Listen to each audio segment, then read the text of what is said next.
Students, आज हम apex bank का जो रिक्रूटमेंट हुआ था उसका जो है हम क्वेश्चन पेपर आज सॉल्व करेंगे और उसका हम कंप्यूटर का जो पोर्शन है उसको सॉल्व करेंगे। तो आइए सॉल्व करना स्टार्ट करते हैं। पहला क्वेश्चन है, कौन सा ऑपरेटिंग सिस्टम मुख्य रूप से एप्पल कंप्यूटर पर उपयोग किया जाता है। तो यहाँ पर जो ऑप्शन दिए हुए हैं वो है विंडोज, एंड्रॉयड, लिनक्स और मैक ओएस। तो इसमें आप विंडोज सब आप लोगों ने यूज किया होगा, एंड्रॉयड हमारे फोन में यूज होता है और लिनक्स जो होता है वो जनरली सर्वर्स के जो ऑपरेटिंग सिस्टम होते हैं उनके लिए प्रयोग में लाया जाता है। जो मैक ओएस है, आपने एप्पल आईफोन के बारे में सुना होगा। एप्पल आईफोन बहुत महंगा है, तो मैक ओएस भी क्या है, एक महंगा कंप्यूटर है जो कि बहुत जो बिजनेसमैन है या जो वेल्दी पीपल्स होते हैं उन लोग इसका यूज करते हैं।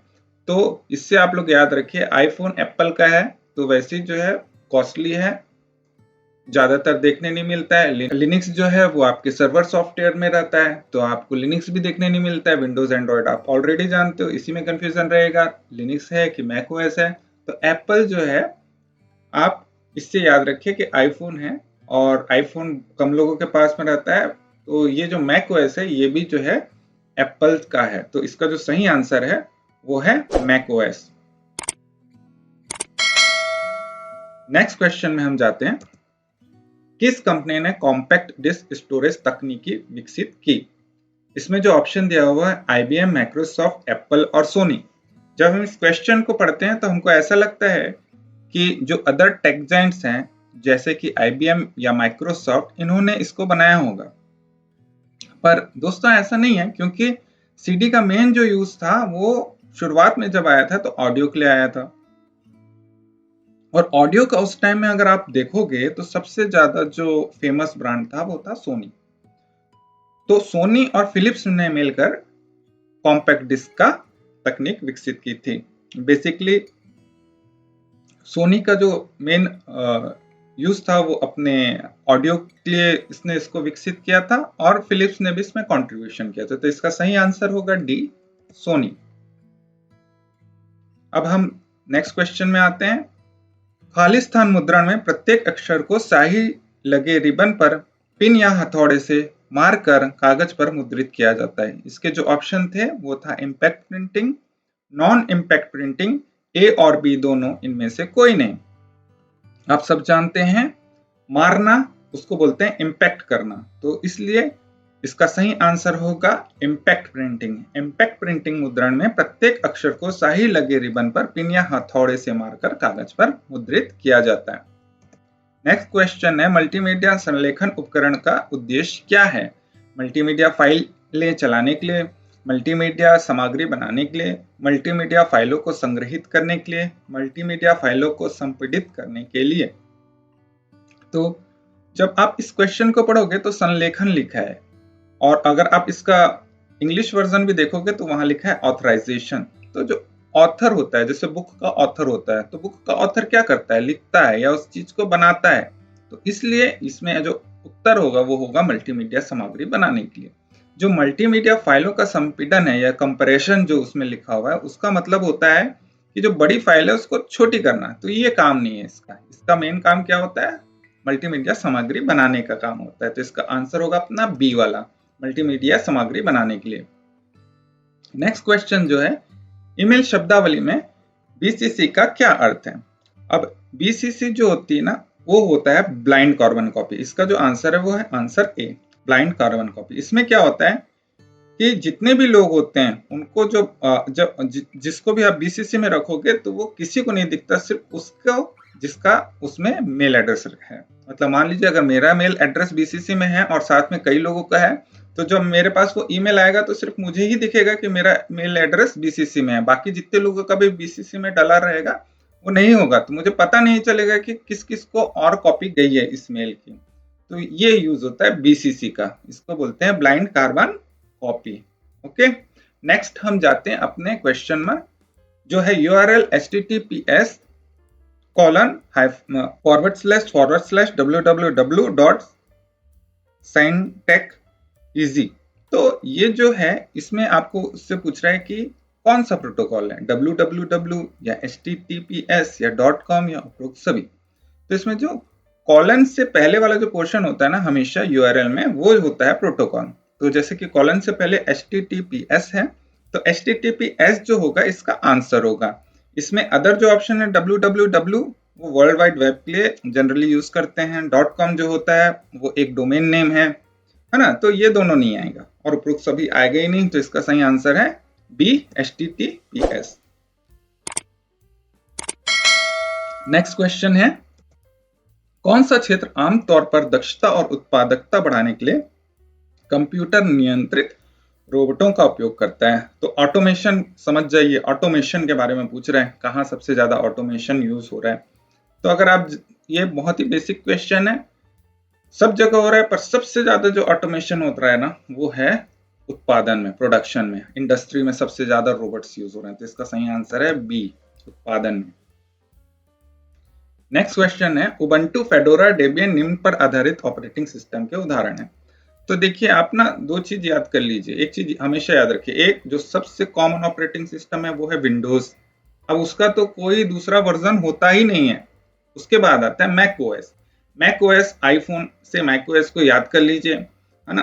तो ये जो है बिजनेसमैन या जो रिच पीपल्स हैं, इन लोगों के पास में आपको मैक ओएस मिलेगा। और फिर बाकी जो एक और ऑपरेटिंग सिस्टम बचता है जनरल यूज के लिए, उसको बोलते हैं लिनक्स बेस्ड ऑपरेटिंग सिस्टम या Unix based operating system. Unix क्या है, पुराना हो गया, अब वो नहीं यूज होता। अब नया जमाने में जो यूज हो रहा है वो हो रहा है Linux based operating system. Linux Unix से निकला है, पर अब जो है यूनिक्स के ऑपरेटिंग सिस्टम नहीं आते, अब लिनक्स के ऊपर और ऑपरेटिंग सिस्टम बनते हैं। तो जो लिनक्स है ना, उसी के ये तीनों फ्लेवर्स हैं, उबंटू, फेडोरा और डेबियन। तो क्या था, लिनक्स कर्नल है, इस पे बेस करके लोग ऑपरेटिंग सिस्टम बनाते हैं। तो कभी भी अगर इस तरीके का क्वेश्चन पूछे तो विंडोज और मैक ओएस तो लगाना ही नहीं है। अब बच गया दो ऑप्शन, अगर इसमें भी आप तुक्का मारते तो आपका सही रहता। फिर भी पर अच्छा, जो इसका जो सही आंसर है वो है लिनक्स, क्योंकि लिनक्स आज की डेट में नहीं यूज हो रहा है। ओके, तो इसका सही आंसर है सी, लिनक्स।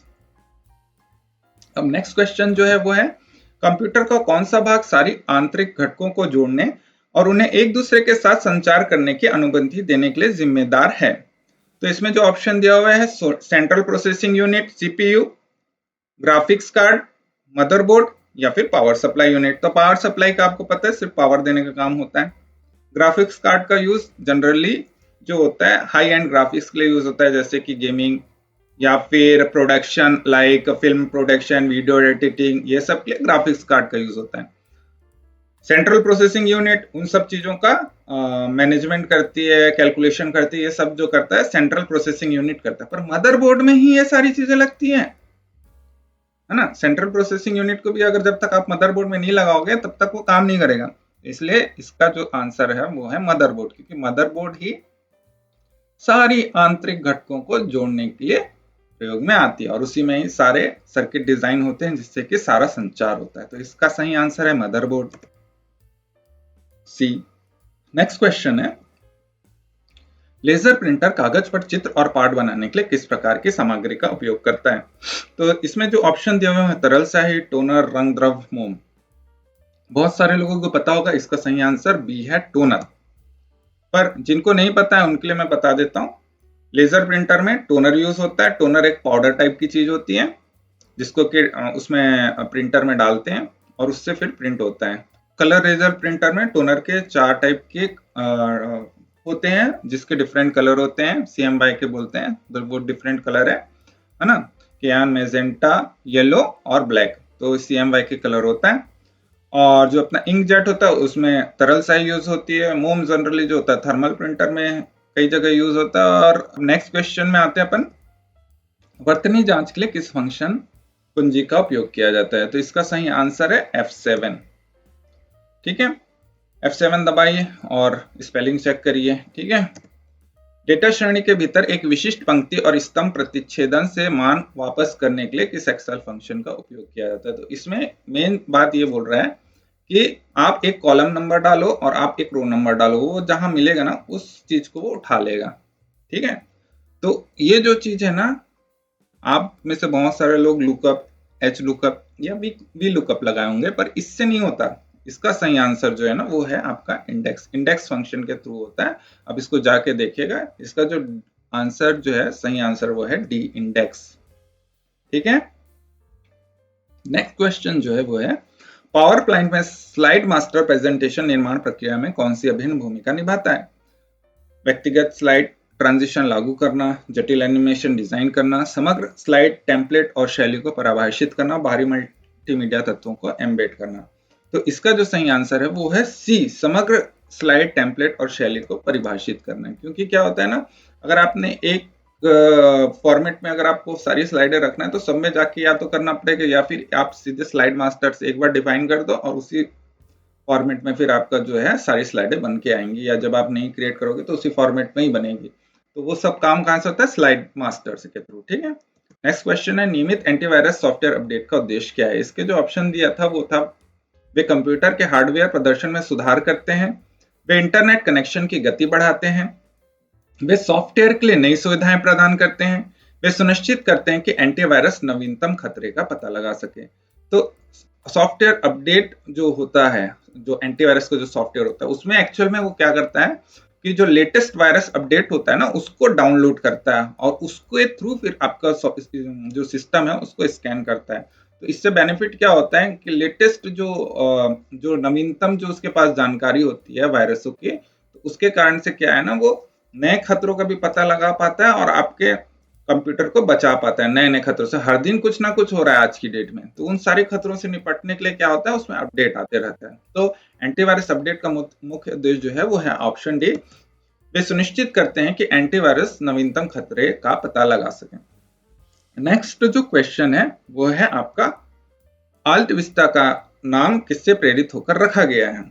अब इसमें जो ऑप्शन दिया था वो था एक काल्पनिक जासूस, एक यूनानी प्राणी, एक खगोलीय घटना या फिर एक इतालियन वाक्यांश जिसका अर्थ है उच्च दृश्य।